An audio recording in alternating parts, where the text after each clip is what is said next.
নমস্কাৰ, মই ৰাবিয়া বেগমে আজি বহুদিনৰ অন্তত এটি কবিতা লৈ আহিলোঁ। কবিতাটিৰ শিৰোনাম প্ৰেমত পৰিলোঁ। কবি বাহাৰুল ইছলাম। মই হেনো তীখাটোৰ মৰুভূমিত তোমাকে বিচাৰি ফুৰোঁ।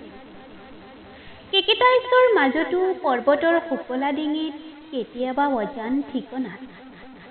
আন কেতিয়াবা জীৱন নৈৰ ঘাটত সোণৰ কাৰেং গঢ়াৰ অভূতপূৰ্ব সপোন ৰচিছোঁ। প্ৰতিক্ষণ প্ৰতিপল তুমি মই যেন লাগে, আহিবা জানো এবাৰ। শুকলা মেঘৰ আৰে আৰে একেঠাৰে চাই ৰম হৃদয়ৰ আচাত দনশালী।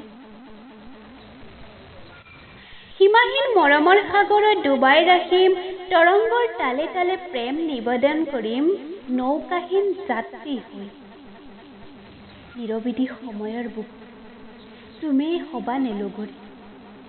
নিৰ্মল প্ৰেমানুভূতিৰে বিচাৰো মাথো তোমাক এমুঠি প্ৰেমৰ বীজ সিঁচি আহ্লদিত হৈ পৰো। হৃদয়ৰ সেউজ জলি চামেলি ৰৈ আছো তাহানিৰে পৰা তোমাৰ আগমনৰ, হাতে হাত ধৰি নীলিম আকাশ চাবলৈ। তোমাৰ পৰশত পাণ পাই উঠে প্ৰতিটো কৰ্ম, সৃষ্টি হয় অনেক কবিতাৰ। এই যে তোমাৰ ৰোমান্টিক হাঁহিটি কল্পনাৰ ৰাজ্যত সলকনিৰ সৃষ্টি কৰে, নৱ শকতিৰে নতুনকৈ ভাবিবলৈ শিকায়। সঁচাকৈ তুমিয়ে মন্দাকিনী, তুমিয়ে নিহাৰিকা, অনামিকা তুমিয়ে জীৱন লগৰী। অনামিকা তুমিয়ে জীৱন লগৰী। ধন্যবাদ।